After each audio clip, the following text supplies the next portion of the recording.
This is the Our Town with Troy Bide. And I don't know if Miss Ranae, the Mayor Bartlett knows this, but this is North Alabama's podcast, as it says in the banner just above your and behind you. We were just talking that it's been 3 years since you were on the program last. And I think you're in your third different job since then. That's right. Because we were talking about you became the executive director for U.S. Chess about a week or two after I had interviewed you, in which you were, obviously involved with chess here in Madison, a league that you started. And then, of course, you've been the chair of the city council, and now you're the mayor. Just like that. Yeah. All in 3 years. Kind of crazy.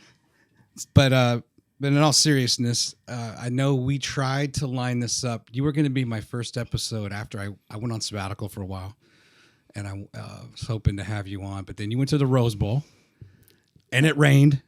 It did. It rained a lot, didn't it? But it stopped right when the game started. Right when it started. It did rain, and that was a little bit of a surprise. It was a last-minute trip. Right. My son was home for his last holiday break, and we had the opportunity to get some tickets. A friend of mine contacted me and said he had a couple of extra tickets. And nice. So I asked my son, do you want to go? And he went, yeah.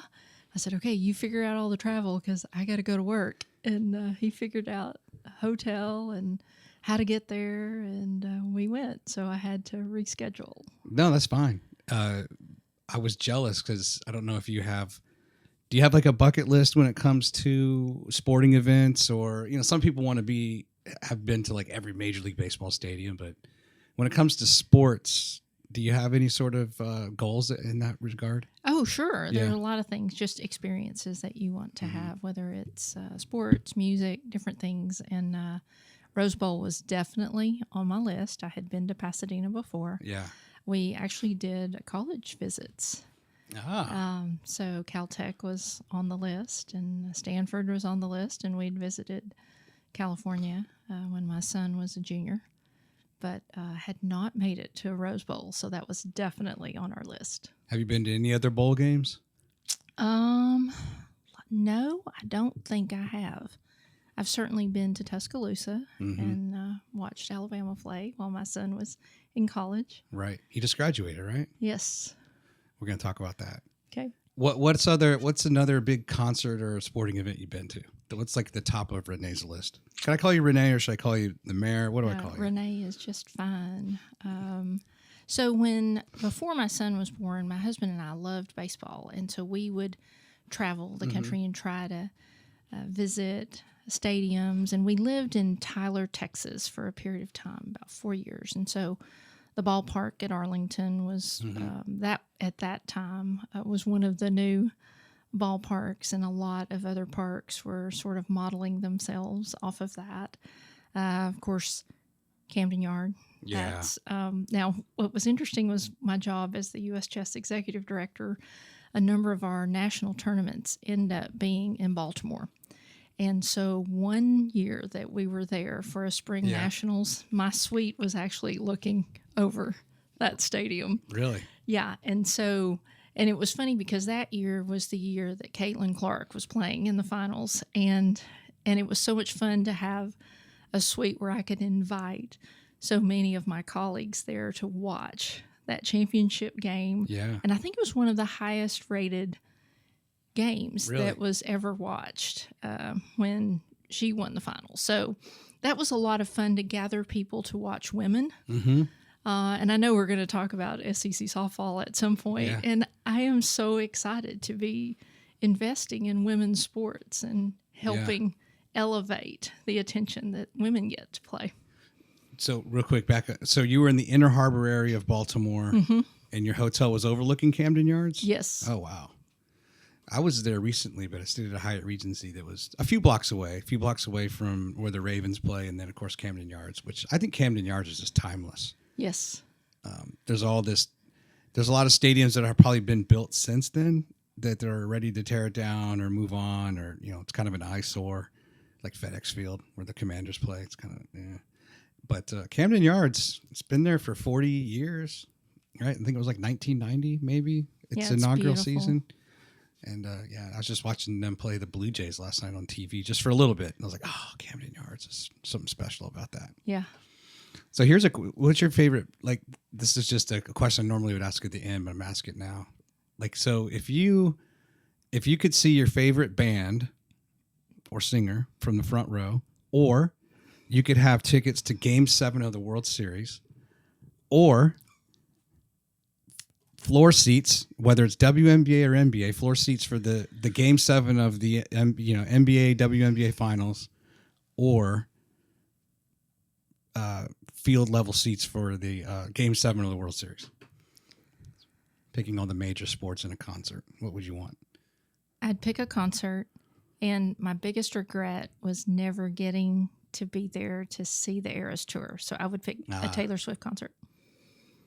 I looked into those tickets. They were so expensive. But also, I was really traveling a lot with my job with US Chess. Yeah. And it was just really, I was looking at the calendar. I was looking at Canada. I was looking everywhere to see if I could make it work with my schedule. So my work schedule made it too difficult for me to make any of those concerts. Did any of your travels, did you happen upon something that you didn't expect to do while you were in that city? Oh, yes. When I was executive director for US Chess and our team was competing at the World Olympiad, which was in Budapest. And during that period of time, a lot of the things that were playing out on the world stage in terms of Ukraine and Russia was also playing out on the floor of the Congress, the World Chess Congress. And so every country gets a representative, and only that delegate gets to speak, or your president of your delegation gets to speak. And so there are debates being had on the floor talking about Russia and whether they could play under their flag, because when they invaded the Ukraine, the World Chess Federation had determined that Russia could not play under their flag. And when we were there for the Congress and also to cheer on our teams competing in the Olympiad, there were motions being filed by Belarus and Russia trying to get their teams to be able to play under their flag, because they were having to play sort of like the Olympics under the Olympic flag and not for representing their country. And so those debates were being had, and at the same time, our State Department was very interested in what was happening on that stage, because that was another example of Russian influence in the chess world. It's very predominant. And so our consulate wanted me to get my president and our delegate there so they could speak privately and not speak on the floor or close to where the events were being held. And so I was having to shuttle them to the consulate to meet with representatives from the State Department and then text them updates as the motions were being made on the floor and telling them what's happening and who's lining up. And it's who you think would be lining up with either Ukraine or with the Russian delegation. But there was a lot of world politics playing out. Did you sense and feel the tension or the stress of that? Yes, because we really didn't know how the vote was going to end up. And, when you're a political science major, you never think you're going to use any of this. And then sure enough, here I am in Hungary, and everything was playing out. Wow. That's neat. I mean, it's still kind of a cool experience though, right? How many days were you in Hungary? Almost 2 weeks. Wow. Did your husband go with you? No. That was a work trip. Yeah, that's true. Well, I don't know if he likes to tag along when you go international, but yeah, he does not like to fly, and so he's happy for me to go and travel, or I'll get girlfriends together and we'll travel abroad, because he's not a fan. Well, I travel enough now. It's very dissatisfying as a traveler right now. Just the way you feel like you're being treated or what you're getting for your money. I just saw something. I fly American a lot up to DC because I like the plane and the flight better than the one that's United to Dallas. But, like the CEO of American just came out and said, we're not going to do any more upgrades, for people because we're still paying like $850 a ticket, every time you go up there, and you create all these segments and you can have status, but I don't want to buy a first class seat, right? It's not. Yeah. But to then, and they're already reducing the loyalty points, and and they're nickel and diming you, and it's just like, I don't know. It's just, and then they don't tell you anything. The other night, I flew in Friday night, and we're about 30 minutes from Huntsville, and the pilot says, "There's some storms in the area. There's lightning, so luckily we have enough gas, and we're just gonna kind of circle until we get clearance to land, and then we'll update you." There's no updates. At some point, the landing gear comes down and we land. But like, I've noticed, like, maybe they're too afraid to say whatever they would like to say because somehow they're going to get in trouble and say the wrong thing. So they say nothing. Or like, you'll sit there and you'll push back, and they'll say, "Well, there's a ground stop in DC, so we're going to sit here for 30 minutes or so, and then we'll take off. We'll update you." No updates. At some point, the plane moves and it takes off. But like, why can't they keep us informed? You know what I mean? You just feel like you're just a prisoner. Yeah, customer service is lacking. Lacking's a good word. All right, so let's transition into why you're here. So you win the election. You take over for Paul Finley, Mayor Finley. So it's 7 months, right? You've been 6 or 7. 7 months. What was your inauguration date? November 3rd. Was it that long ago? 7 months. Okay. What grade would you give yourself now? I don't know if you're hard on yourself or you're like realistic, but how would you grade your performance, or how are you feeling about things 7 months into it? I'm feeling really good about the performance of the council and the mayor. Yeah. I think we're working well together. When I go out just to grab something to eat, or I'm shopping in a grocery store, people come up to me and I get "Are you the mayor? You're doing a great job." I'm hearing that from people I've never met before, and they're sort of patting us on the back and saying, "Keep up the good work." And that feels really good. Because the flip side, obviously there's a lot of complainers, and you don't have to comment. I'm just going to make my observation. And I noticed when you post stuff, I think sometimes you have to be careful to not to turn off comments. Mm-hmm. Because you don't want to see the comments that come flying in, right? And I noticed that from, living in Alabama, I'm in like Senator Britt's feed or Congressman Strong, and these people have nothing else to do but just slam them on every single post, right? And then it could be on the other side where it's it's someone that's a Democrat or something, and someone's just gonna slam them. And to the extent of is there anything positive that this person does in their life, right? Or is it just negative? But I think that's smart of you to turn off comments, because it's tough, right? It's tough to take over as a mayor, even though you've been on the city council, you've been on the school board. You were part of Leadership Greater Huntsville. Let me ask you this question. Of all those experiences leading up to this, have you had a couple opportunities or a few opportunities where you feel like you're leveraging the experience and the knowledge you gained in those other roles that kind of prepared you for this? Absolutely. Whether it's Leadership Greater Huntsville, the Committee of 100, these organizations that really focus on regional collaboration, building relationships, those things are so important. And it was sort of organic in terms of what I was doing as a volunteer. Mm-hmm. I would always speak when invited to address a group, to tell them what we're doing at a certain point in time, whether it's on a city council or whether it's on the school board. And now as mayor, just continuing to have that dialogue and showing people what it looks like when the region works together. We travel to D.C. together. Not every area of the state does that, to show the importance of North Alabama. And we can all figure out eventually where certain businesses settle, where they decide to set up their headquarters, and or where they want to open a store. So we all have some level of competition in terms of trying to land that grocery store or whatever it might be. But in terms of the region, in terms of us winning versus other regions winning, we pull together to figure out how do we make that package look attractive?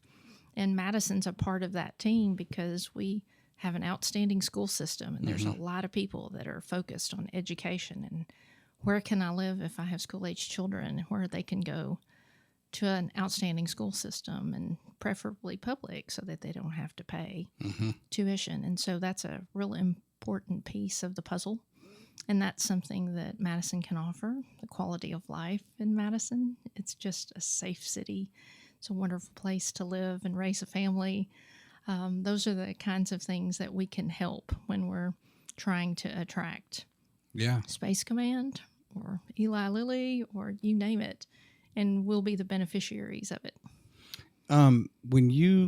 So I've had episodes, it's been a while, but on regionalism, the councils of government, TARCOG, or Top Alabama Regional Council. Actually, I think they just opened up a new building. They did. They have a new facility. I think it's over by, it's in the mid-city area, right?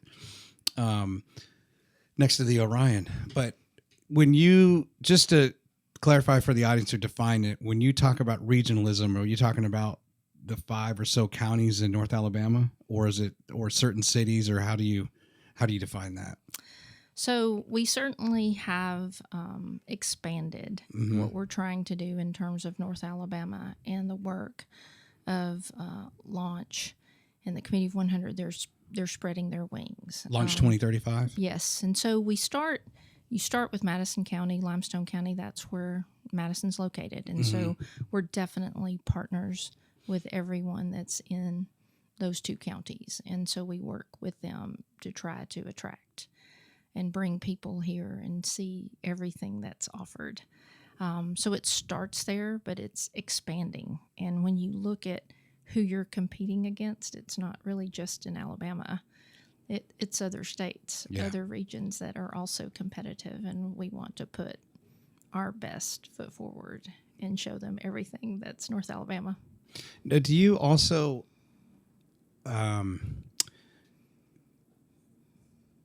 are there plays off of that in the sense of, like, I think back to I work at the CIA, and we do a lot of stuff with our allied countries, right? So it could be like, let's say it's counterterrorism. Well, the U.S. and Great Britain are going to do some stuff that way on a bilateral. And then there's sometimes we work with just Canada, or sometimes we work on a trilat, Canada and Great Britain and the U.S. Do you also then have Huntsville City, Madison City, or you might sometimes go with Athens and Decatur and Madison, where you're teaming up, if you will, or just collaborating with 2 or 3, whether they're cities or counties? Does that come into the equation at times as well? Sure. I think SEC softball is a great example of that because you have the Convention and Visitors Bureau working with Madison County, the city of Madison, where Toyota Field is located. But we're going to need help from our entire delegation in terms of getting some funding support at the state level when you're hosting an event like that. Yeah. It could go to a whole lot of other states in the SEC. And so the delegation has supported SEC baseball in Hoover, so we wanted to get that same level of support. So, we work with what makes sense for the event and where it's going to be located and who stands to benefit. So certainly Huntsville, Madison County, and the city of Madison benefit immediately from SEC softball. So let's dive into this one, because I know this is definitely something women's sports wise that you mentioned at the beginning. Something that you and I just kind of texted on, hey, we've got to talk about this. You're a very good, prolific poster and being transparent as far as what's going on in your life, the things that you accomplish in a given day, the highlights that you do on social media. And I know a little bit because I've interviewed Joel Lamp from the Visitor Convention Bureau, which is tied to the Sports Commission. The whole business of sports and tourism is actually, there's an article I think that he referenced. He has a podcast as well that he does with some colleagues. One's in Fort Worth, one's in Oregon, and one somewhere else. And they kind of share notes on how they secured a victory, like in the case of getting SEC softball to come here. I'm assuming the seeds were planted before you took office, and this is something they've been working for a while. But can you just talk about, once you come in the last 7 months, the work that needed to be done in order to like seal the deal and secure it for this area? Sure.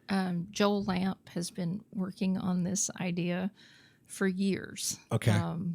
Literally years. He had this idea and thought, hey, Alabama's a great location. Just when you think about the SEC, we're centrally located. Everybody can get here. And so, of course, they've seen what Hoover can do with baseball.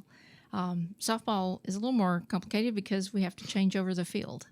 Can we change over a field fast enough and get it back into working order for what normally happens at Toyota Field? That was the big question. And so to test it, in February of 25, we do a softball showcase, and we do just that. We're changing over the field to show, and there were about 4 teams here that were playing. And you knew about this because you were on the city council. So right. It wasn't like you were unaware. So the things that we knew about and the things that our previous council had to do was put money in the budget to construct softball fields over at the Hexagon campus. We had purchased a wellness center. We've added pickleball courts out there. Mm-hmm. But we knew that the teams would need a place to warm up and play. And one of the biggest benefits of Toyota Field in Madison, compared to what was happening in the SEC softball championship rotation, you would go to a college campus in early May. And what else is happening in early May? Well, there's graduation, and it's hard to find hotels. And then you have maybe a stadium, and you have people that are warming up and lining up, getting ready to play right there in the stadium. And then there's a rain delay. Or what do you do? And then they've got to warm up again. And do you have the adequate facilities at every college campus that you're rotating this event? Yeah. And then compare that to what baseball players get in the SEC. They get this wonderful complex, the Hoover Met. They have practice fields. They can warm up so that even if it's raining, okay, they can still get there, warm up, and be ready to play when it's time to play, weather permitting. And you have all these hotels, so you're not fighting the graduation crowd. That is the thing on a lot of college campuses and in cities where colleges are located. So we have this ability to create a complex, and even this year we're looking at design of what it is that an SEC softball team needs to have in order to warm up. In terms of their batting cage, we're constructing the things that we had to put in the budget. The previous council had to put it in for us to actually execute and deliver so that it would be ready for next spring. So we're looking ahead. And everyone was pleased with the showcase, how it happened. That's expensive, changing over the field. So that's an added expense that we're going to work on with our county commission to try to help pay for that. And we have good partners. Steve Haraway, our county commissioner in Madison, there's no one better.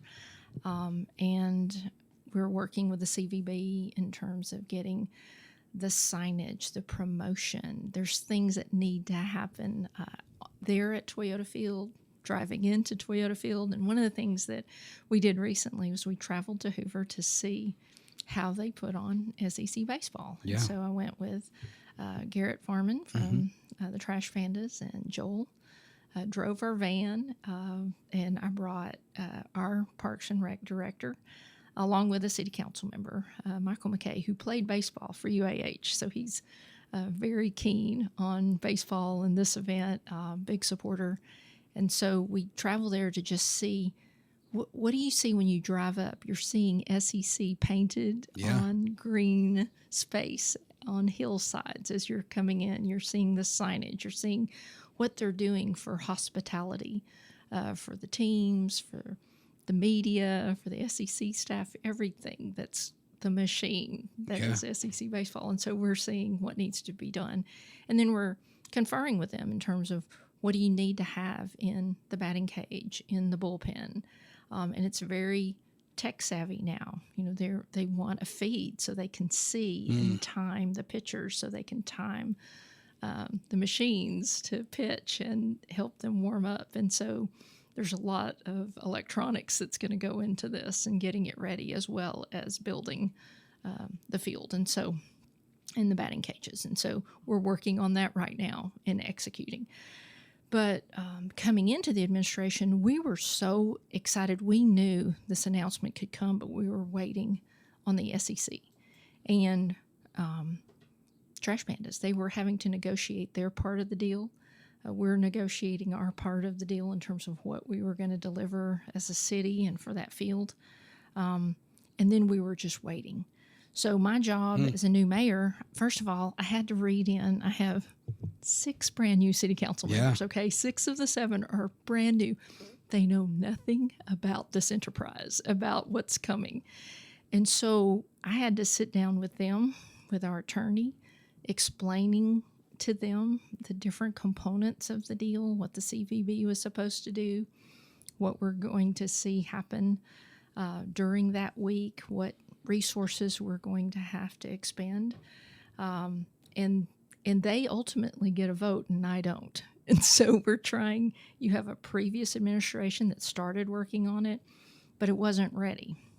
And we had to renegotiate our lease agreement with Ball Corps and have it all come together. And so it was a lot of hurry up and wait. So we would brief them, get them ready, answer their questions. And then on the side, you've got attorneys negotiating and trying to cover everything from insurance to whatever the component parts were of the deal. And then we're waiting. And so when I first agreed to interview with you, I didn't know if we were going to have an announcement in February. I mean, we were ready on our end, on the city end, but we just didn't know when we were going to be able to announce.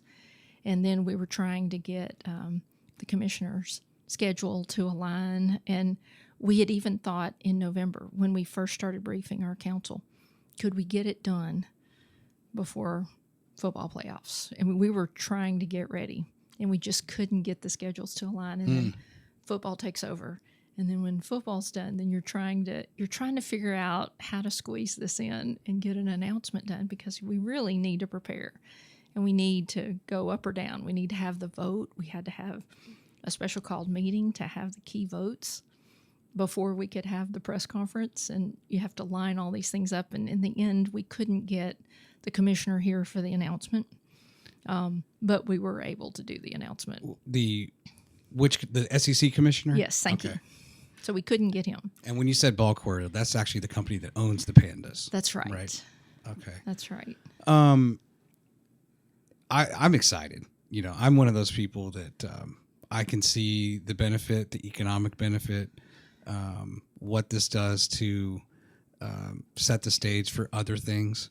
It's funny because my wife and I were just down in Birmingham. I had a hotel night that I had to burn. Like I get my hotel stuff to Hyatt. So there's a Hyatt Regency, and we had thought about going to Chattanooga or wherever. We've done Nashville. Like, let's just go down to Birmingham. And it was SEC baseball. Oh. And like you said, we come in off the exit, and it was over in the this mall area, the Regency is. And I'm like, why is the SEC painted on the grass? You know, like kind of off the exit ramp. And then I was like, oh, and they're Arkansas, and I think one other school were staying in that hotel, and they had meeting rooms set up for them. And then we went out to dinner, and I think the Arkansas baseball team was at the Outback Steakhouse where we were. And so you can start seeing the application of this as far as the benefit that's going to come to all the restaurants in the area and the hotels, et cetera. Absolutely. The economic benefit. But there's going to be people that I'm sure disagree, right? And when they come up to you in the grocery store, some people are probably not shy, and they don't see the value in this. I mean, what's your kind of response to those as far as helping someone who may be looking at it negatively, and we should be spending more money on sidewalks and whatever? Like, what do you impart to them? Well, first of all, I haven't heard anyone say anything negative about SEC softball. Okay. I haven't heard a single negative comment. That's good. So and people all over the state are excited about this. I know what you're talking about because I was just in Montgomery for an Alabama League of Municipalities annual meeting, and a lot of people had heard by that point that we had landed SEC softball, and there were a lot of people whose daughters played softball in college, and they're just so excited. And we're going to have people wanting tickets all over the state just to watch, just fans of softball, because it's such a great sport. It's so fast. It's so fun. So in terms of landing that, I don't think I've heard a single negative thing about that. The only negative thing I heard, because a component part of landing SEC softball was renegotiating our lease agreement with Ball Corps, the owners of the Trash Pandas.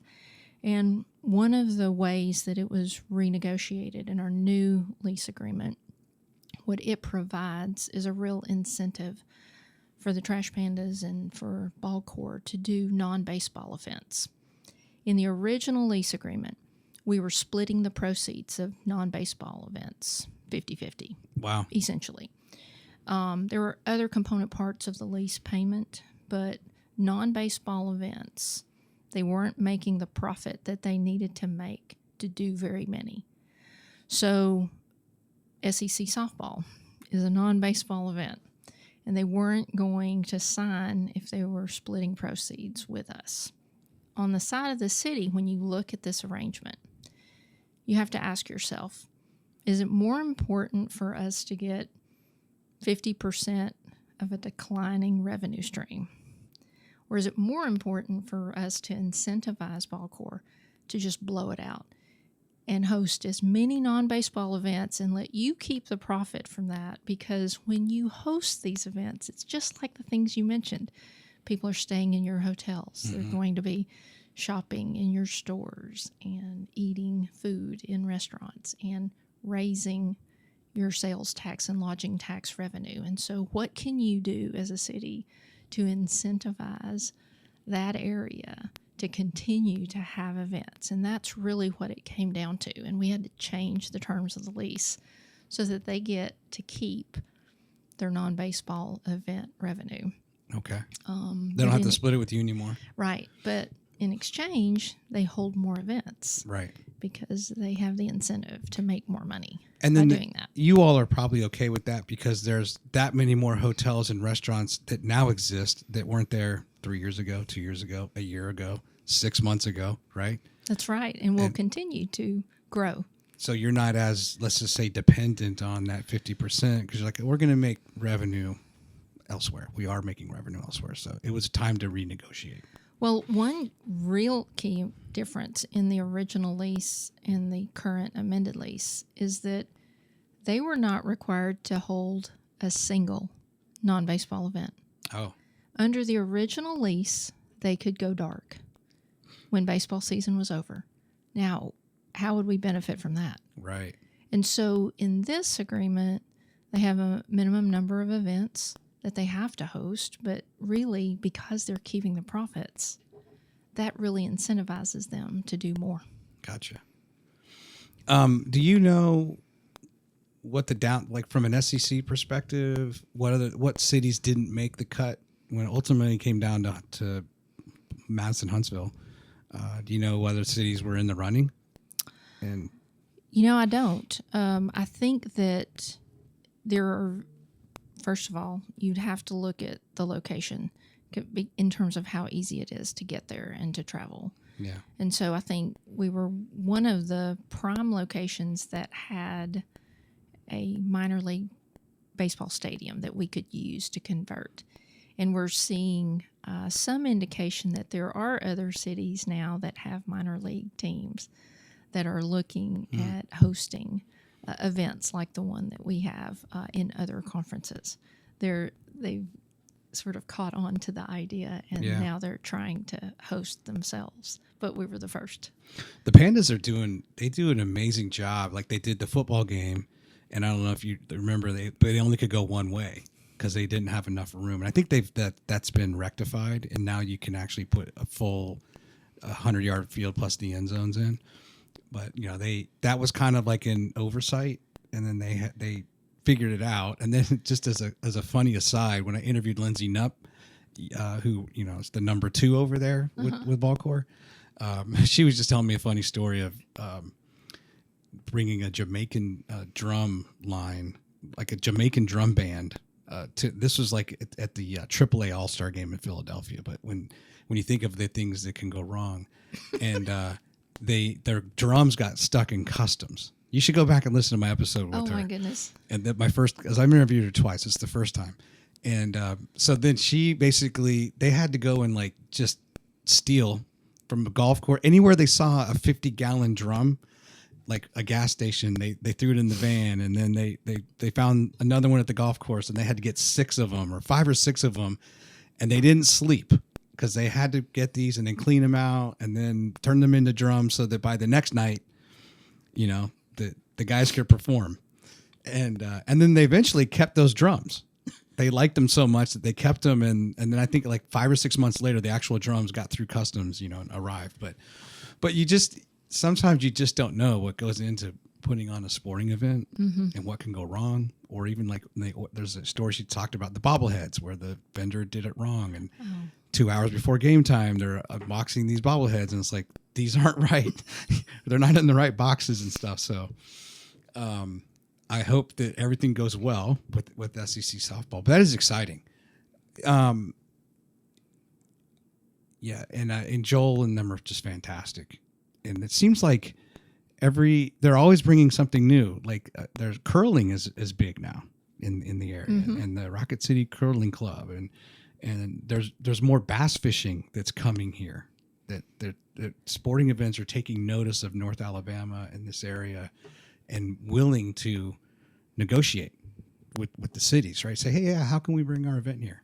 Yeah, absolutely. And curling is a lot harder to do than it looks. Oh, I bet. It is a lot harder. One of our leadership Huntsville classes and orientation, we got to take them to the Rocket City Curling Club, and everyone was on the ice and learning how to use the broom and launch.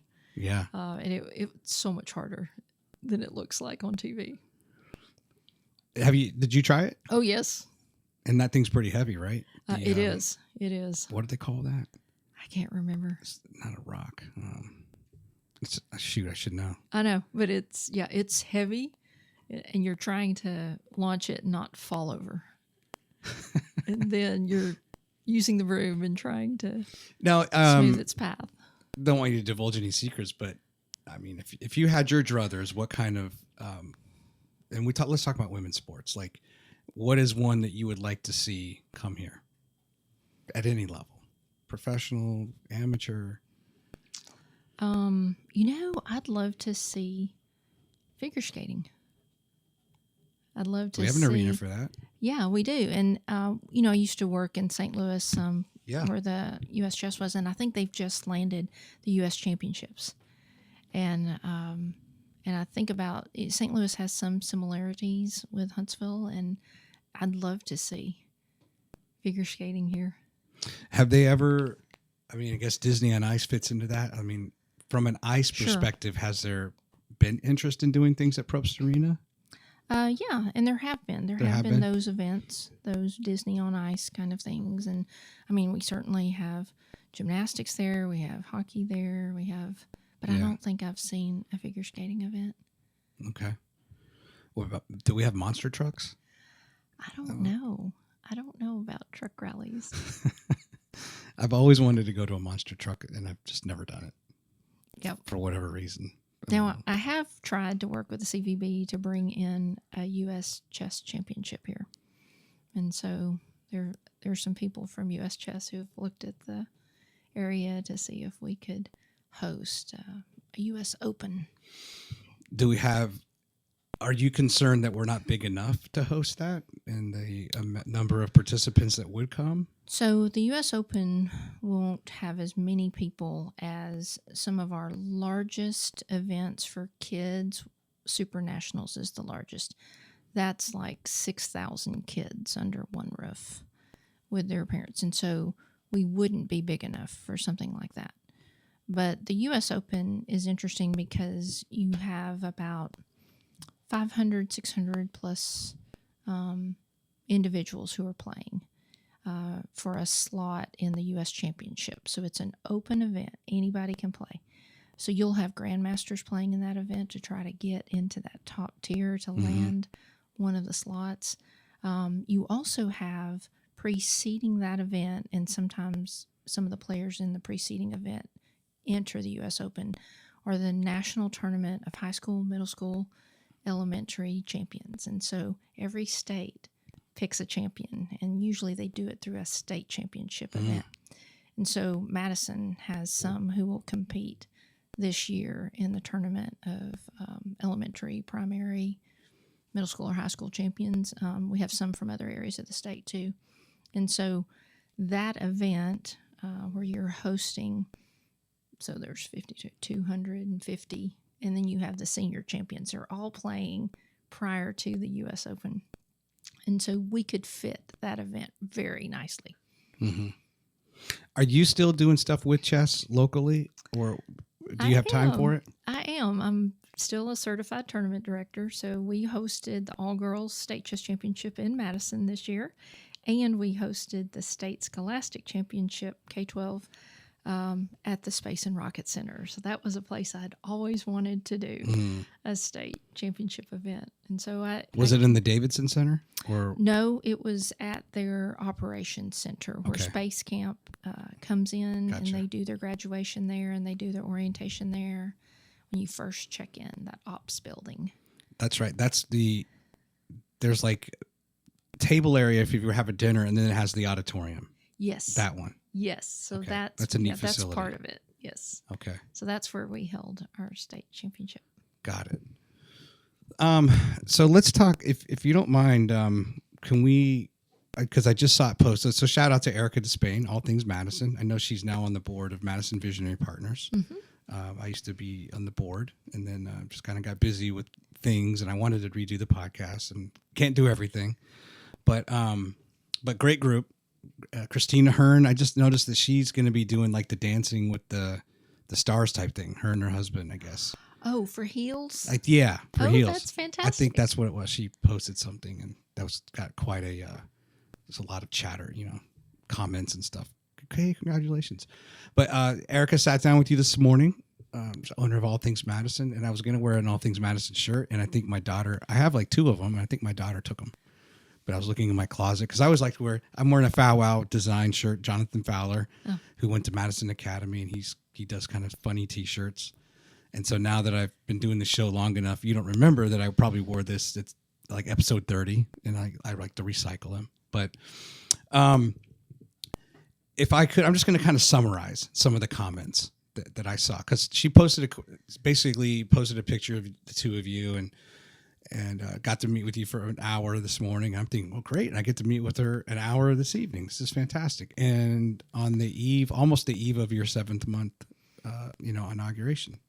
But in summary, people's comments, her question was, if there's one thing that you could ask the mayor for improvement, what would it be? And, just combining them categorically, it's more sidewalks, more street lights, less car washes, less public storage, figure out the train, whatever. Traffic lights, traffic circles, that kind of stuff that I'm sure you hear on the regular. How do you, kind of similar to the question I asked earlier, because these seem to be, they come up, the same requests, I think, surface. What is your response if you were to get to talk to some of these commenters, and discuss plans, because certainly you ran on, again, continuing to ensure that we have the best schools, look for state and federal funding for road improvement, et cetera, et cetera. So what are your responses to some of the folks that have maybe a little bit more negative steam in their comments? Well, first, I'd probably agree with a number of them. I think I heard from people on the campaign trail in terms of what they wanted. They wanted us to clean up Madison Boulevard. I heard that loud and clear. They do want more walkability, connectivity to our green spaces and sidewalks. I want that too. By the way, I'm cleaning up the demolition happened with those gas stations or things that like, yes. What is this?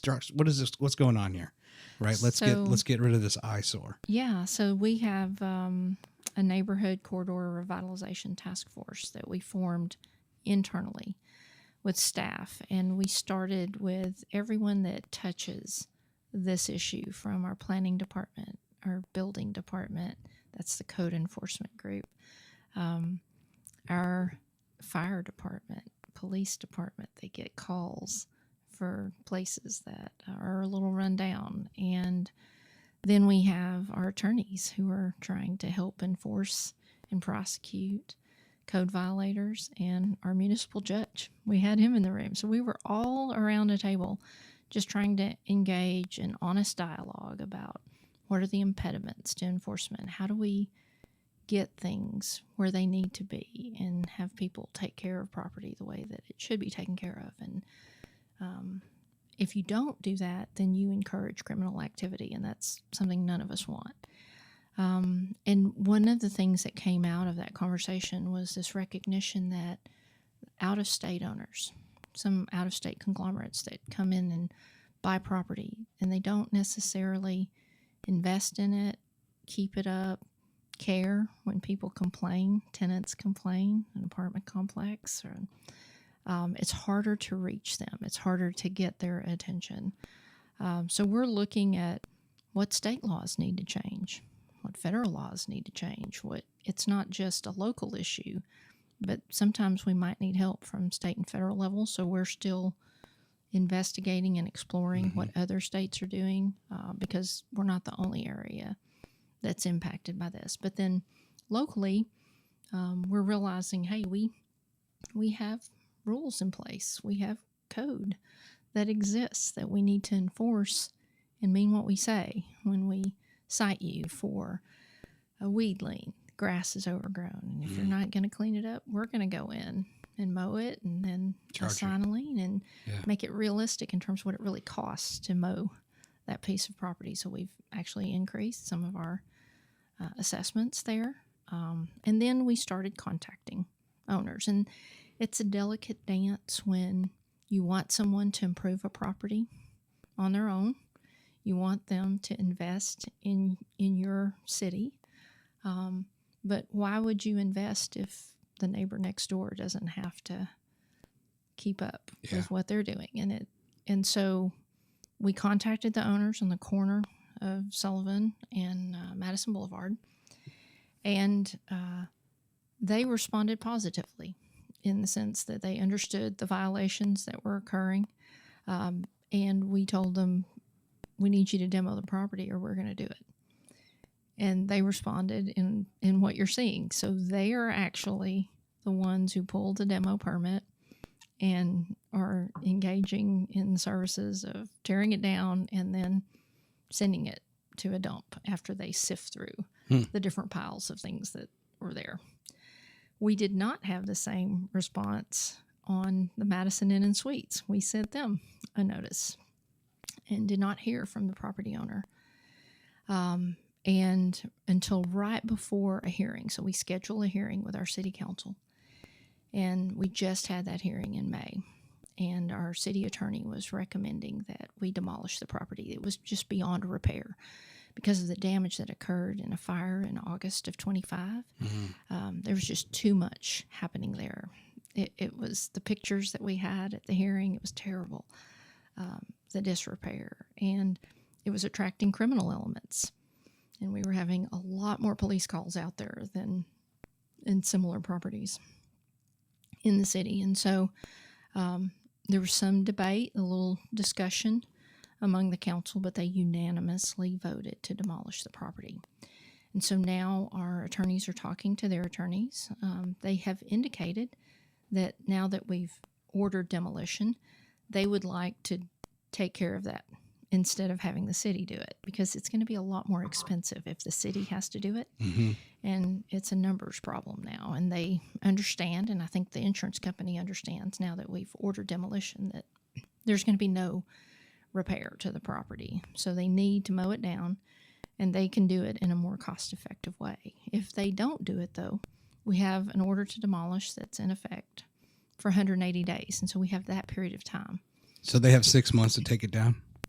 Well, actually, they need to do it before then, or we're going to take it down. So we've given them a deadline in this month for them to give us a schedule, and they'll have to pull permits. They'll have to remediate asbestos probably in the building and have that assessed before they take down the property. So it's a little more difficult than the property on Are they the local? corner. Somewhat local? No, Okay. they are not. And because it was an inn, I guess you had some squatters and people just kind of living in the units and yes. drugs and everything Or else. trying to steal things, pull out copper, and just different things. So they were having to board up the building, and it was just an eyesore. I mean, it's right there on that corner at Celtic and Madison Boulevard. And so we need to clean it up. Yeah. And so when people complain about that, I agree with them. And we're working toward that.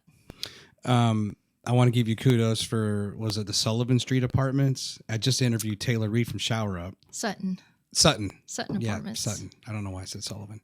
I guess it was on my mind. But that happened like right on your first month or two on the job, right? Yeah. And talk about owners who don't care. Oh, that was terrible. It's like, whoa. Yeah, and apparently nationwide. I mean, that was a group that was going bankrupt. They were not. And we had a few indications. It was one of those things that came up when we sat around our task force meeting because this council had placed a weed lien on that property. We had to mow it. And that was sort of that early signal that something's wrong. Now, we don't control Madison Utilities or their water supply.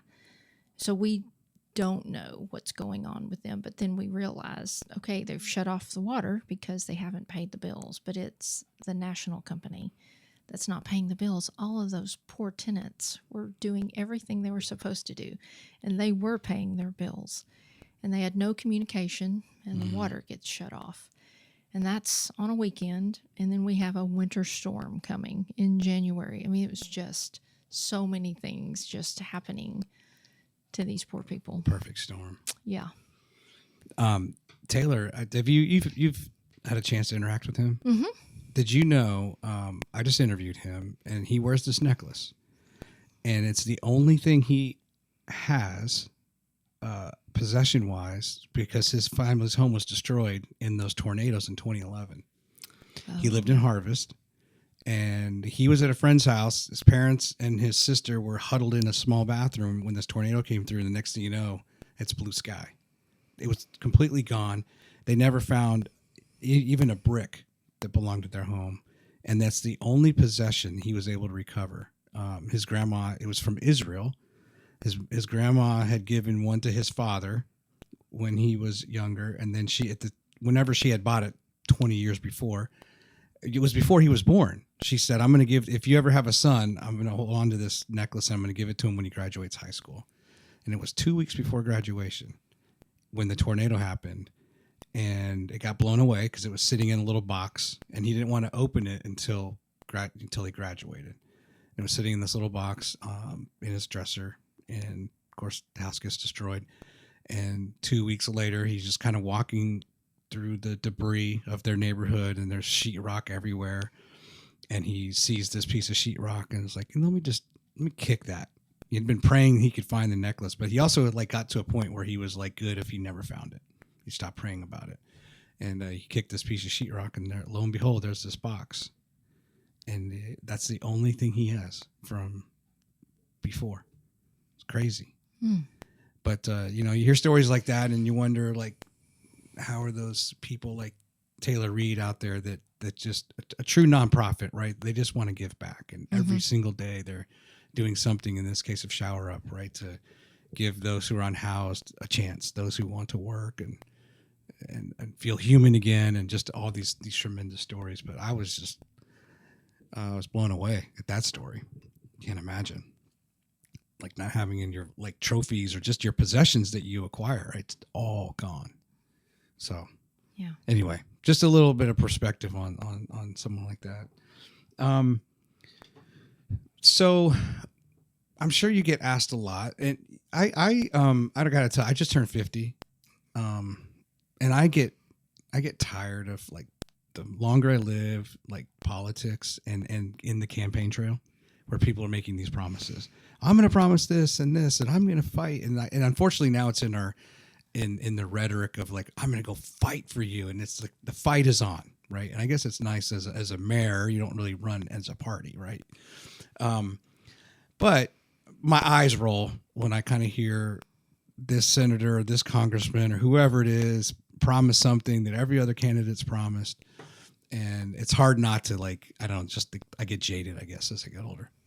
But can you talk a little bit about, because, roads is always going to be roads and bridges and all that. Can you talk about the process, educate the audience on when you go after state and federal funds, or the art of the transaction? On every mayor is probably saying a lot of the same things in this country. And if they're going after state and federal funds, what is the art of the process that someone like Ranae Bartlett has learned from the other things you've done in civil service, if you will, or community service, et cetera, et cetera? Can you talk through that? And what kind of makes you different in saying, I'm going to actually do this, and I am going to get this funding to actually fill the gaps that are going on in our city? Sure. Well, on the campaign trail, you're right. There are a lot of people that make promises, and in our race, it's a nonpartisan race for municipal office. Mm-hmm. And so roads is on the top of everyone's list. When you're listening to people and you're going door to door, they're worried about traffic, and they want their streets paved, and they want their streets widened. And this was actually a topic of the mayoral candidates at a number of our forums and debates. And historically, Madison did not seek state or federal funding. And one of my opponents in one of these debates said that, look, we've looked at that before, and if you get state or federal funding, that project's going to cost a whole lot more. And we've found in the past that we just pay for it ourselves. It's a cheaper project. Okay. Now, I had a completely different view on this. And my view is this, that we have people who are paying taxes every day in the city of Madison, and it's getting sent to Montgomery and it's getting sent to DC.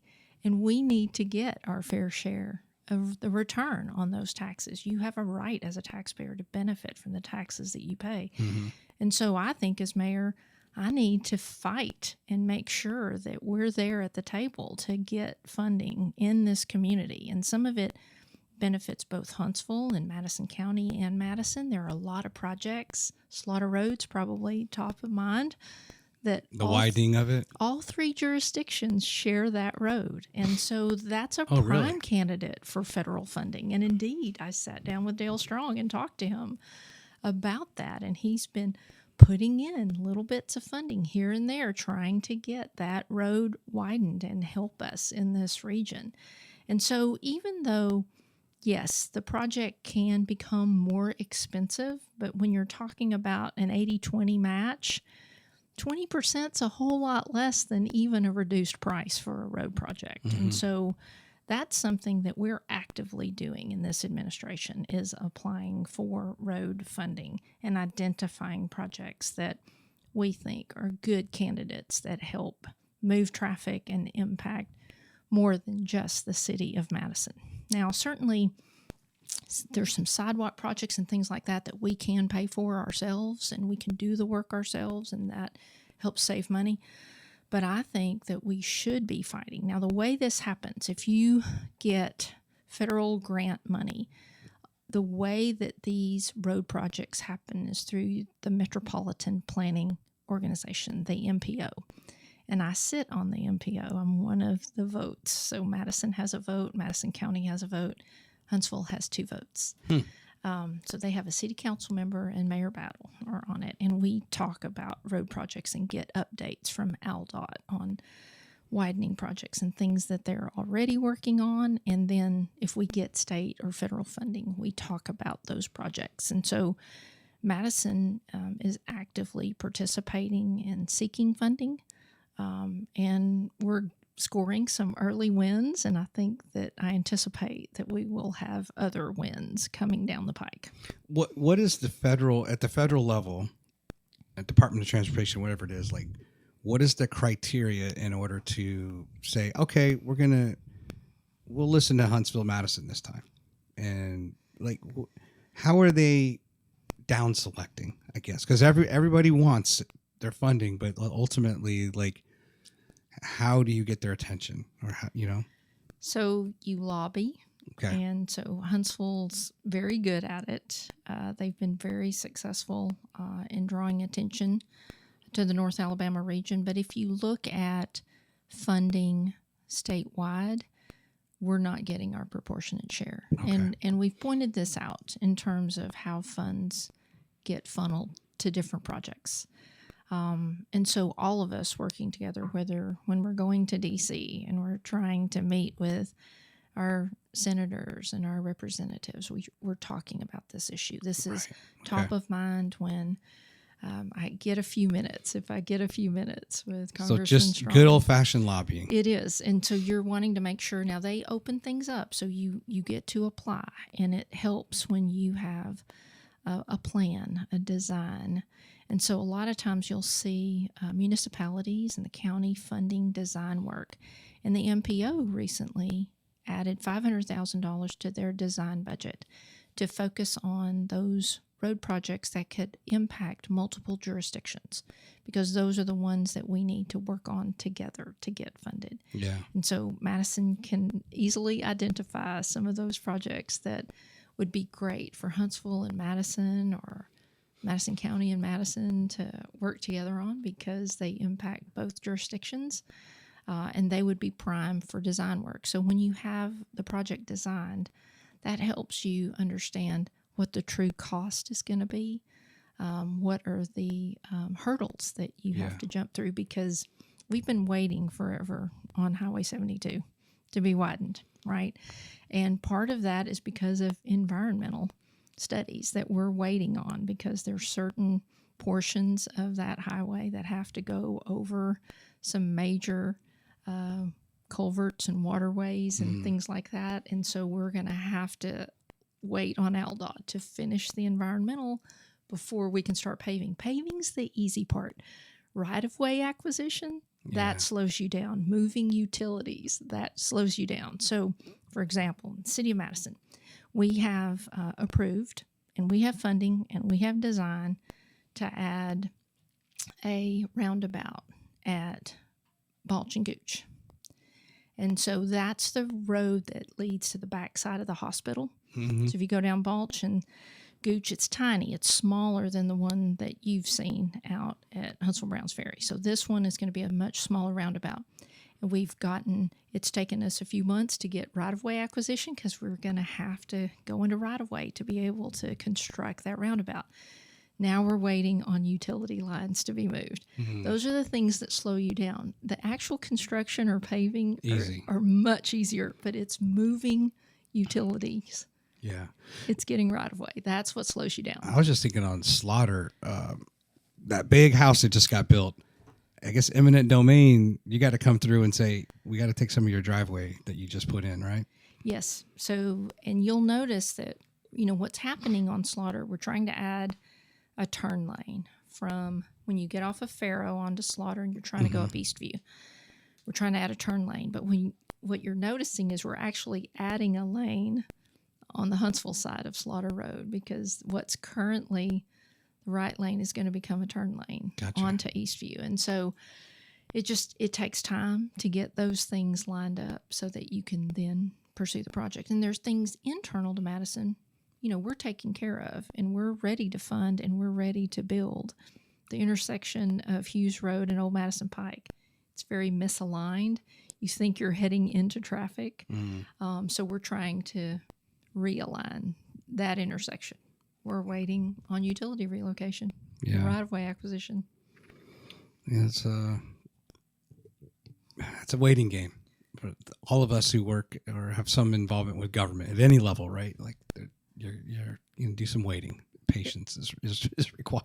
Yes. So we're at about the hour mark. What's your time? 10 more minutes. 10. Okay. Well, let me ask you this: what have we not covered that you wanted to cover? Well, I'd love to talk about a new initiative, the Mayor's Youth Council, that we just announced, and we took applications, had more applications than we could fill and accept. And initially, we were looking at about 30 students. We've accepted a little over that because we know with schedules something's going to happen and somebody might not be able to attend. But what I'm really excited about, and you know my background, I love pouring into youth. And any investment that we can make in our youth is time and money well spent. And one of the things that you mentioned about how jaded you can become when you're watching political ads, and what's going to be happening this fall is we're going to be seeing, after this runoff is done, we're going to have a very partisan competition happening in November, and they're going to be hearing a lot of negative ads because some say negative ads work. And so I want to make sure that our youth understand it doesn't always have to be that way. And certainly in municipal government, we're nonpartisan. Doesn't mean you don't have negative ads run. Sometimes that can happen, but it's a different type of conversation. And I want to make sure that our youth do not become jaded, that they understand what municipal government can do, what being involved at the local level can mean.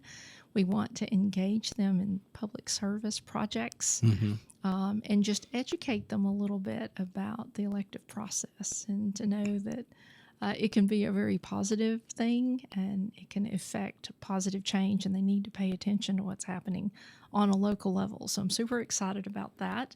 Are these students also, is it a requirement that they're in student government in some regard? No, not at all. As a matter of fact, some of the kids that we've selected may not even be going to college, may not necessarily want to be involved in student government, but they want to be involved in service. And so volunteering is a component of it, and also workforce development. We're going to have kids in there learning about jobs that are available right here in the city of Madison in public works, or to become a police officer, or different things that you can do that does not require college. But there are other jobs that we have that do. And so the kids will hear the full gamut and the full panoply of options in terms of work and what you can do in the city. And we're going to start, our first meeting is going to be at Toyota Field. And we're going to learn about sports industry jobs. And we're going to have Garrett Farman there. I'm hoping we're also going to have Charlie Weaver, because he's the award-winning groundskeeper, and he's one of our Bob Jones former baseball players, and just learn about different jobs that you can have. And also about local government. So that's going to be the launch of the first evening that we meet. But then we're going to be meeting in the mornings. So I talked to the superintendent of schools, and they recommended that we do these sessions in the morning before school starts. So that's early, and these kids were dedicated enough to apply, knowing that we're gathering at 7 a.m. How many, once a week or once a month? Or It's going to be about once a month. And it's the Mayor's Youth Council. Okay. So we've just made our selections, and we're also going to be announcing some sponsors for this project that we're starting in August. It'll start in August with the school year. And just run through the school year through next May.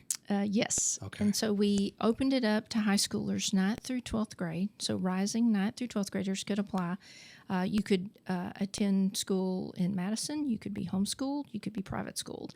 So we have a range of students that are going to participate in that. And we're going to pour into them and give them access to information. Are you going to do similar like Leadership Greater Huntsville and like a cohort number or name, like something kind of a unique identifier? Yeah, because some of these kids actually could apply again. Okay. Like you could start as a freshman. And so I'm mindful of the fact that certain things we're going to do, I don't want to just repeat the class again and again.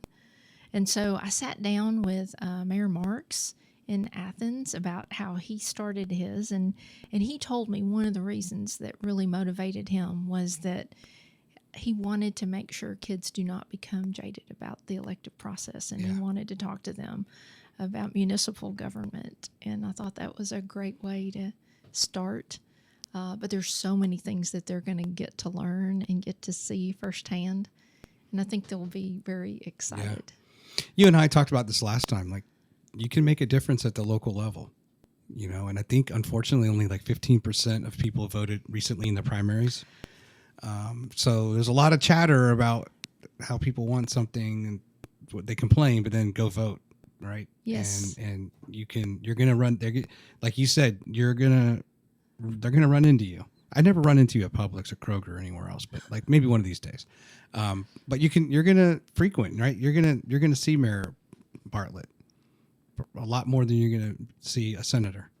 I happen to see Dale Strong a lot on the plane. We're always on the same flight, if you will, to and from DC.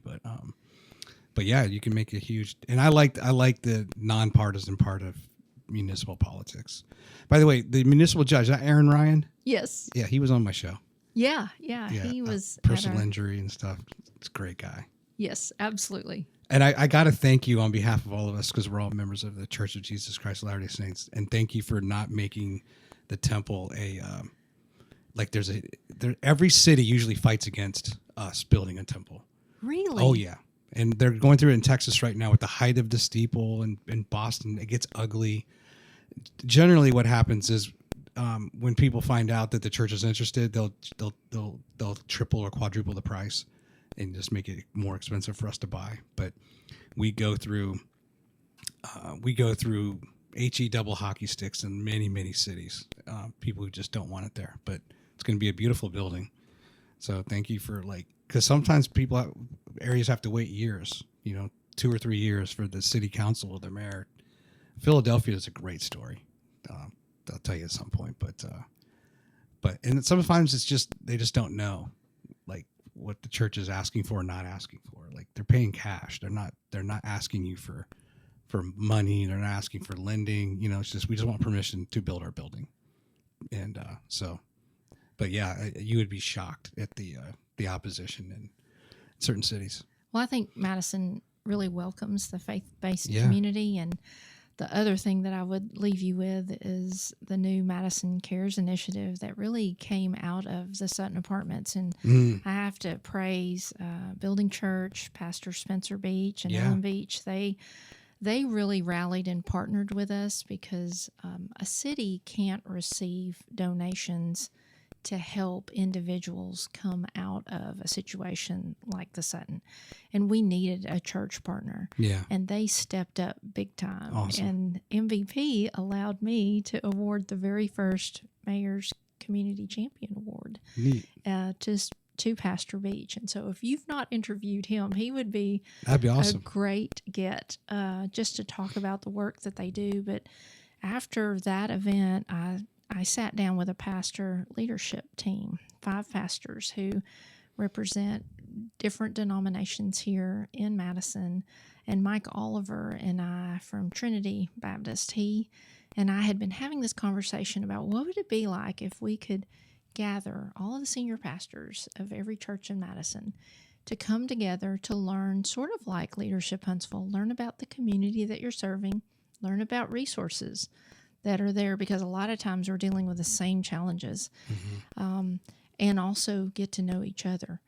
And when I asked Mike about it, he said, I'd love to do that, but I don't know that many other pastors. Let's do it. And so we started quietly meeting, inviting senior pastors from all of our churches, including the LDS church. And so David Dunford. Yeah, David came and visited me in my office, and he came to our meeting. Our first substantive meeting was with the school system to learn about their needs. We've got another meeting coming up in July. And so we're just gathering. And then the pastors themselves are having coffee every other month. And so they're meeting, and they were so appreciative at our first meeting about just having the opportunity to get to know each other, because they didn't know each other. And I just think, when we get done sharing, there's just no telling what all we'll be able to accomplish just by communicating with each other. That's great. Well, you're doing a great job. Thank you. I know we opened with that and the feedback you're getting, but I think it's evident, it's clear. You seem to be one that you're going to get stuff done, and you've always done that in your own way. which I don't know if you ever show stress, but you seem to be super organized and you just make things happen. So congratulations. Well, thank you. Keep it up. Don't rest on your laurels, though. No chance. Well, thank you for coming in, and I'll have you back on soon. Maybe it may not take 6 months like it did this time, but or 3 years. Yeah, or 3 years. Maybe set it maybe twice a year. Does Okay. that sound good for you? We've been busy. May and December. Sure. All right. Well, thank you. Any final thoughts or shout outs? Just thank you. I really appreciate you sitting down with people and educating all of us about who's living here in Madison. It's a great place to live, isn't it? It is. I was telling Megan Nivens-Tannett, you were on her podcast, right? She Boss. And I said, for a lot of us, it's a second or third chance in your career. Let's say you're in your 40s or 50s and you've lived life a certain way in some other city, and you come here and it's like, I'm going to apply these lessons learned from wherever I came from. And this city allows you to have more work-life balance, I think. It allows you to feel safe. And it's kind of the second chance or third chance, whatever it is. And to really supports that. Okay, I want to do things. I'm going to do things differently this time around. But we love it here. 4.5 years, and I'm sure we'll be here for a really long time. I hope so. Well, all the best to you, and Michael, who just graduated, your son. It's Yes. exciting, and your husband, who's happy to see you just travel around wherever, and he's staying at home. Thanks, Miss Ranae. Thank you. Take care.